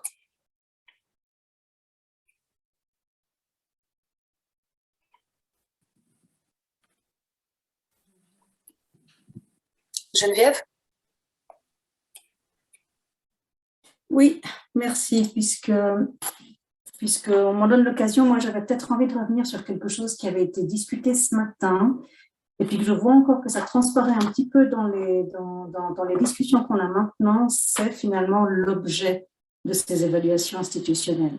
Parce que ce matin, il a été dit par plusieurs personnes qui étaient dans la table ronde, on était un petit peu déçus de voir que finalement, on était en train d'évaluer notre système qualité, alors que nous, on avait plutôt envie de pouvoir discuter de notre stratégie. Le système qualité est un moyen, puis ce n'est pas un but en soi. Et je me demandais s'il n'y avait pas là parfois un certain malentendu sur simplement l'objet de cette évaluation. C'est vrai qu'en général, enfin, la manière dont nous, moi en tout cas en Suisse et puis dans d'autres endroits, on voit ces évaluations comme effectivement avec un focus sur le système qualité, en respectant et sans examiner, par exemple, les stratégies propres des établissements. Les établissements ont leur propre stratégie, ça leur appartient, et les experts ne sont pas forcément là pour aller évaluer les choix stratégiques de l'établissement. Mais par contre, ils sont là pour évaluer si l'établissement a mis en place les mécanismes, les moyens, etc., pour pouvoir suivre ces objectifs stratégiques et ce genre de choses. Donc, à entendre ce matin et encore quelques éléments maintenant, je me dis, mais est-ce qu'il n'y a pas peut-être un malentendu sur l'objet de ces évaluations? Est-ce que ce n'est pas quelque chose qu'il faudrait peut-être adresser aussi dans cette phase, dans le bilan de cette phase pilote, et puis se dire, mais qu'est-ce qu'on veut finalement avec cette évaluation institutionnelle? Bon, ce n'était pas vraiment une question, mais bon, il y aura sûrement peut-être quelqu'un qui aura envie de réagir, je ne sais pas. Est-ce que quelqu'un souhaite rebondir sur cette réflexion, commentaire de Geneviève? Alors, si pas tout de suite, nous avons eu entre-temps un commentaire dans le module questions-réponses qui va peut-être lancer un peu en avance les réflexions de la session suivante. Philippe Parmentier y écrit, je le lis, « Il a dû être particulièrement difficile de produire des avis et des rapports homogènes au départ des dossiers d'auto-évaluation institutionnelle et de programmes de visite dont la structure, le contenu et le périmètre avaient volontairement été laissés au choix des établissements. Idem pour la délivrance d'un avis. » Alors, je perds à chaque fois le texte sous les yeux. Donc, idem pour la délivrance d'un avis global. Il a d'ailleurs été dit que la construction du process avait évolué en cours de route, ce qui est bien compréhensible dans un dispositif dynamique et collectif, mais source de tension en termes de validité et de fiabilité pour le processus d'évaluation lui-même. Comment le CAM a-t-il travaillé pour assurer autant que possible ce processus d'homogénéisation entre le premier et le 17e établissement?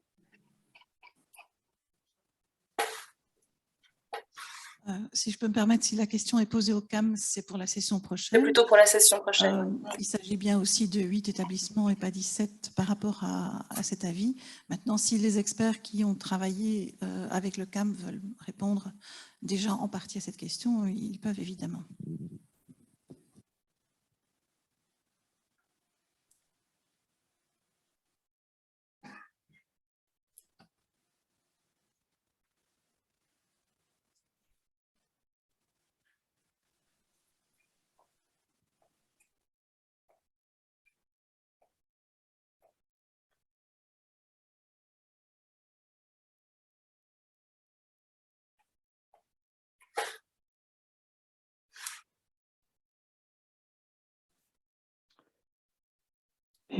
Puisque personne ne dit rien, je vais juste faire un petit commentaire, mais je te laisse.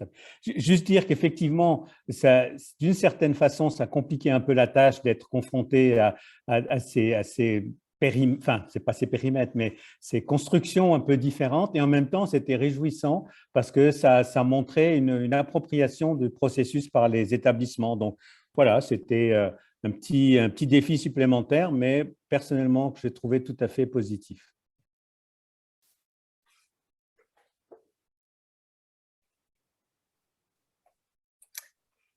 Très bien. Alors, on a un dernier commentaire qui nous rappelle l'importance des moyens matériels et humains à consacrer à la politique d'assurance qualité.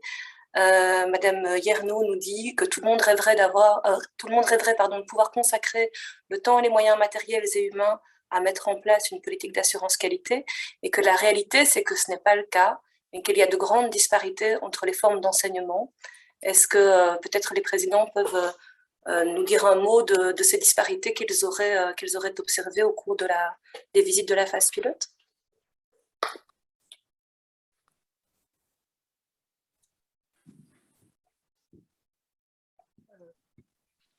C'est évident que l'adéquation entre le projet d'établissement, ses partis pris, ses orientations, sa stratégie et les moyens mis à sa disposition pour remplir pleinement ses missions est une question qui a traversé, je pense, que l'ensemble des rapports. Mais mes collègues présidents pourraient le dire pour chaque comité. Hein. Cette question elle a été posée. D'ailleurs, elle est soulignée quelque part, pardon, je ne sais plus quelle page, mais dans l'analyse transversale, on évoque cette question. Hein. C'est qu'à partir du moment où il y a en effet une demande auprès des établissements, c'est la moindre des choses que leur donner les moyens de pouvoir les réaliser.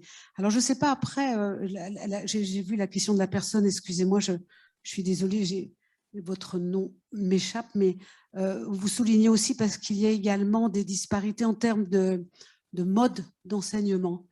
Là, je ne sais pas si vraiment on pourrait dire qu'il y a des modes d'enseignement ou des modalités qui demandent plus de moyens en termes d'assurance qualité que d'autres. Je serais bien incapable de le dire aujourd'hui. Rapidement, d'une part, c'est vrai qu'on constate, c'est indiqué, des diversités dans les moyens mis en œuvre pour la qualité.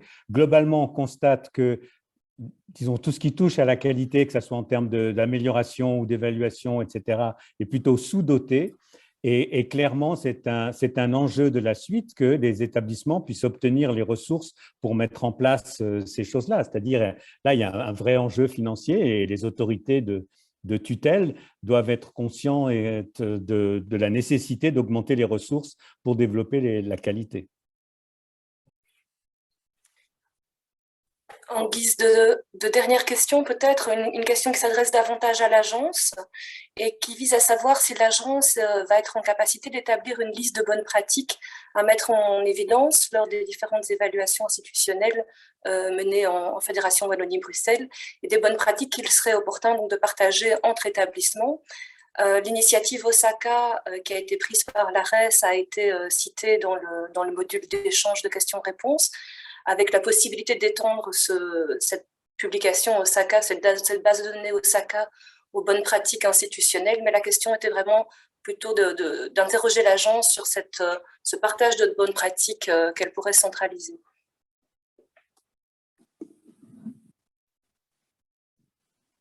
Je ne sais pas si c'est à moi de répondre à la question, mais je veux évidemment bien dire aux contributeurs d'Osaka que c'est une très très bonne idée d'utiliser l'analyse transversale dédiée à l'institutionnel aussi dans leur base de données. Je ne vois pas l'obstacle que ça représenterait. Je pense aussi que l'agence peut continuer à organiser des événements comme celui-ci, et il y en aura encore d'autres, qui permettent aux établissements de se rencontrer autour de thématiques, comme ce fut le cas ce matin avec un grand nombre de participations. Donc, je pense que c'est dans ce sens-là qu'on peut continuer à faire le travail et en assurer une communication. Mais je pense aussi que, enfin, j'ai entendu des messages des experts et des établissements eux-mêmes, un désir de réseautage plus soutenu, de collaboration aussi plus soutenue, même dans un contexte de concurrence qui est le nôtre. Mais en tout cas, tout ce travail de connaissance de ce qui se passe dans les établissements sur le terrain et contribue au développement de tous, en fait.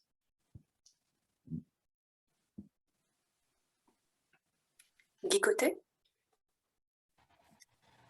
Je crois que vous allez trouver en partie réponse à vos questions au sein d'une annexe qui traite de la façon dont on peut faire une démonstration des mécanismes d'assurance qualité. Jusqu'à certains points, c'est un partage de bonnes pratiques également qu'on retrouve à l'intérieur de ces informations-là. Donc, j'encourage les gens peut-être à aller lire cette annexe-là à l'analyse transversale. C'est la raison pour laquelle elle y a été ajoutée. Merci beaucoup, Guy, d'avoir ajouté ce point. Je regarde l'heure. Je pense qu'il est l'heure de faire la pause qui est prévue. Et nous reprenons donc à 15h45. Merci beaucoup.